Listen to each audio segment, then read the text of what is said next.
Right, so here we've got the new mini cage feeder. It can be used in a wide variety of situations. Great on commercials. You can use it if you're packing it with pellets, ground bait or meat. Or you can use them on natural venues, especially if you're targeting small fish, feeding small amounts. Very, very versatile. And it's also been designed with a stiff link and swivel, which helps prevent tangles.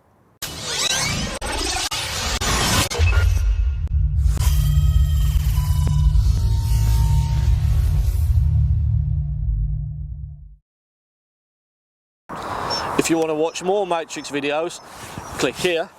If you want to subscribe to the Matrix channel, click here.